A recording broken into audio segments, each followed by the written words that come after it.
দিনের কিছু কাজ রাত্রে সেরে নিলাম। এতে করে দিনে আমার একটু স্বস্তি মিলবে। আর স্বামী সন্তানের যত্ন, খেয়াল খুশি পূরণ করতে গিয়ে নিজের খেয়ালগুলোর দিকে আসলে তাকানোই হয় না। নিজের কোনটা ভালো লাগে, কোনটা খারাপ লাগে এগুলো একবারও চিন্তা করা হয় না। তো আসসালামু আলাইকুম। কেমন আছেন সবাই?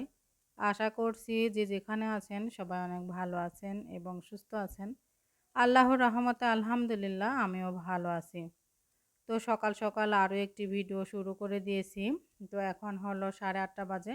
আমাদের সকালের নাস্তাটা 8:30-9টার মধ্যে হয়ে যায়। তো নাস্তা করে উঠে এখন হচ্ছে আমার বারান্দাতে এসেছি। তো বারান্দার এই পুঁইশাক গাছের ডালটা বেড়ে গিয়েছে। তো ভাবছি যে আজকে কেটে নিব। আর এখানে একটা কচুর গাছ বের হয়েছে। তো ভাবছিলাম যে ডালটা কেটে নিলে বাকি যে ছোট ছোট ডালগুলো আছে সেগুলো বড় হয়ে যাবে। আর কচু গাছেও একটু আলো বাতাস লাগবে, এই জন্যই মূলত কেটে নিব। তাছাড়া আর কোনো প্রয়োজন ছিল না, রেখে দিলেও পারতাম, কিন্তু কচু গাছের জন্য আর কি কাটতেছি। আর এখানে আমার একটা মিষ্টি কুমড়া গাছ বড় হয়ে যাচ্ছে, ভাবছি যে এটা আর কেটে ফেলবো না। এর আগে অনেক গাছ বের হয়েছিল, আমি কেটে কেটে দিয়েছি। তো ভাবছি এটাকে রেখে দিব, দেখা যাক ফুল অথবা ফল যে কোনো একটা তো ধরবে, এর জন্য রেখে দিয়েছি। আর আমার অপরাজিতা গাছে ২-১টা করে ফুল আসে, তবে পাখি এসে আর কি ছিঁড়ে ছিঁড়ে ফেলে দেয়। এতে করে আমি খুব কষ্ট পাই আর কি, কারণ ফুল আমার খুবই ভালো লাগে। আসলে পাখি তো অবলাও তো বুঝতে পারে না, তারপরে আমি পাখি আসার সাথে সাথে আমি হচ্ছে তাদেরকে উড়িয়ে দেওয়ার চেষ্টা করি।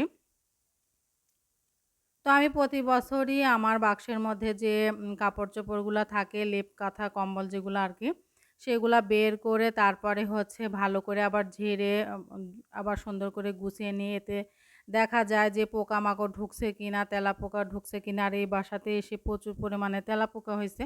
ছোট, ছোট তেলাপোকা। আসলে পরিষ্কার করে রাখা হয়, তারপরে দেখা যায় কি রাতের অন্ধকারে ওরা বের হয়, কোথা থেকে যে বের হয় বুঝতে পারি না। তো আমি সবগুলো লেপ, তারপরে হচ্ছে তোশক, একটা সিঙ্গেল তোশক আপনাদের ভাইয়া যখন চাকরি করতো তখন বানানো হয়েছিল। ওইটা আর হচ্ছে ভাঙা হয়নি, ওইভাবে রেখে দিয়েছি। ভবিষ্যতে কাজে লাগবে আরকি। তো সবকিছু গুছিয়ে রেখে দিয়েছি। আর বাক্সটা কিন্তু অনেক উপকারী। বাক্সটা দেখতে হয়তোবা খারাপ লাগে, ঘরের মানান নষ্ট হয়। কিন্তু বাক্সতে যা কিছু রাখা যায় একদম সুন্দরভাবে রাখা যায়। এজন্য মূলত বাক্স কিনেছিলাম। সেই সাথে বড় ছেলের রুমের বেডের হচ্ছে চাদরটা উঠিয়ে নিয়েছি। উঠিয়ে নিয়ে আরেকটি চাদর বিছিয়ে দিয়েছি। বিছানার চাদরটা একটু নোংরা হয়ে গিয়েছিল। আর আগেই সবকিছু এক এক করে আর কি কাজ সেরে রাখতেছি। যেহেতু ছেলের ২ দিন পর থেকে পরীক্ষা, এজন্য। তো আজকে দুপুরে রান্নাবান্না করে নিয়েছি, সেটা আর শেয়ার করি নাই। তো এখন হচ্ছে খেতে বসে যাচ্ছি। এজন্য ভাবলাম যে একটু শেয়ার করি আজকে আমরা দুপুরে কি দিয়ে খাবো। তো অফ ক্যামেরাতে কিন্তু আমি ঘর ঝাড়ু দিয়ে নিয়েছি, রান্না করে নিয়েছি, তারপরে ঘর মুছে নিয়েছি, গোসল করছি, নামাজ কালাম করছি। করে দুপুরে খাওয়া-দাওয়া শেষ করে তারপরে হচ্ছে টুকিটাকি কিছু কাজ ছিল সেগুলো করছি। তো ভাবছিলাম যে কাপড়-চোপড়গুলো আজকে আর ধুয়ে দিব না, কালকে দিব। তারপরে পরে মনে হলো যে কালকে দিতে, দিতে অনেকটা সময় লেগে যাবে। যেহেতু সকালবেলা উঠে ঘর গোছানোর একটা সময় লাগে অনেকটা। এজন্য আজকে ভাবলাম যে সন্ধ্যার সময়ই কিছু কাজ সেরে রাখি। এতে করে আমার পরের দিন একটু আর কি শান্তিতে কাজটা করতে পারবো বাকি কাজগুলা। এজন্য সন্ধ্যার সময় মাগরিবের নামাজ পড়তে বসার আগে আমি কাপড়গুলা হচ্ছে মেশিনে দিয়ে তারপরে নামাজ পড়ে নিয়েছি। নামাজ পড়ে উঠে আমার কাপড় কাচা হয়ে গেল। এখন হচ্ছে আমি মেশিন থেকে বের করে বেলকুনিতে মেলে দিব। এতে করে সারা রাতে বাতাসে শুকিয়ে যাবে। আর কালকে আমি গুছিয়ে রেখে দিতে পারবো। তো এখন হচ্ছে আমি মেশিনের উপরে একটা কাপড় দিয়ে ঢেকে দিচ্ছি। যেহেতু আমার মেশিনটা বেলকুনিতে আছে আর প্রচুর পরিমাণে ধুলা আসে। আমি পর্দা দিয়ে দিয়েছি, তারপরেও ধুলা আসে। আসলে ধুলা তো মানে ঘরের মধ্যেও আসে, দরজা জানালা বন্ধ থাকলে। আর সেখানে তো বেলকুনি, এখানে যতই পর্দা দেই না কেন আসবেই।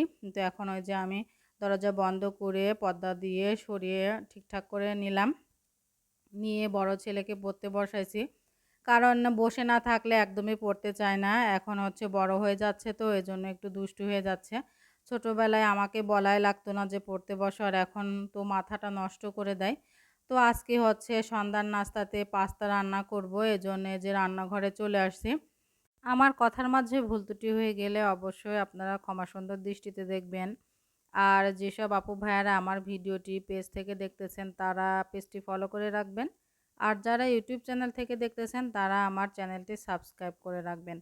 তো এর মধ্যে কিন্তু আমার রান্না হয়ে গেল। ভাবছিলাম যে একটু আপনাদের সাথে শেয়ার করব, কিন্তু হঠাৎ করে ৫ তলার আপুর মেয়েটা অসুস্থ হয়ে যায়। ও হুট করে এসে বলে যে, "আন্টি আমি নিঃশ্বাস নিতে পারতেছি না, আমার খুব কষ্ট হচ্ছে।" পরে ওকে আমি বসায়ে তারপরে ওর মাকে ফোন দিলাম। ও মূলত ওর মাকে ফোন দেওয়ার জন্যই আসছিল। কারণ ওর কাছে কোনো রকম ফোন ছিল না। তো ওর মাকে ফোন দেওয়ার পরে ওর মা চলে আসে। আসার পরে একটু সরিষার তেল হচ্ছে আর কি, ও অজ্ঞান হয়ে গিয়েছিল। আমি বুঝতে পারছিলাম না। পরে ওর মা আসার পরে হচ্ছে ওকে একটু মাথায় তেল-টেল দিয়ে ওষুধ খাওয়ায়ে তারপরে ওকে নিয়ে যায়। তারপরে আমি হচ্ছে আবার রান্নাঘরে আসি।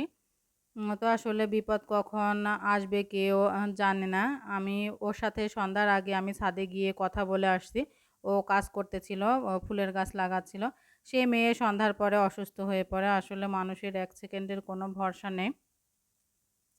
তো এখন হচ্ছে আমি আর আমার বড় ছেলে নাস্তা করে নিচ্ছি আর সাফাত ঘুমিয়ে পড়ছে। ওকে বলছিলাম ঘুমায়ও না, কিন্তু ও কথা বলতে, বলতে কখন ঘুমিয়ে পড়ছে আর এদিকে একটু ব্যস্ত ছিলাম ওই মেয়েটাকে নিয়ে। এজন্য আসলে ও ঘুমায় পড়ছে বুঝতে পারি নাই।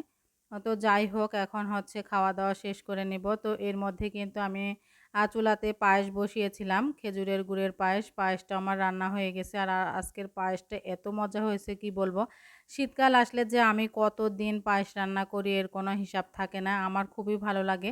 আর এই পায়েসটা কিন্তু মুড়ি দিয়ে খেতে খুবই ভালো লাগে। আপনারা রান্না করে খেয়ে দেখবেন। আমি তো হচ্ছে ঠান্ডা হওয়ার জন্য অপেক্ষা করতেছিলাম। আর বাসি হলে আরো বেশি ভালো লাগে। যেন সারা রাত্রে বাহিরে থাকবে, ঠান্ডা হয়ে যাবে। তারপরে মুড়ি দিয়ে খেতে খুবই ভালো লাগবে। তো আমি হচ্ছে বাটিতে বেড়ে নিয়েছি। এখন হচ্ছে ঢাকনা দিয়ে ঢেকে দিব, বাহিরে রাখবো।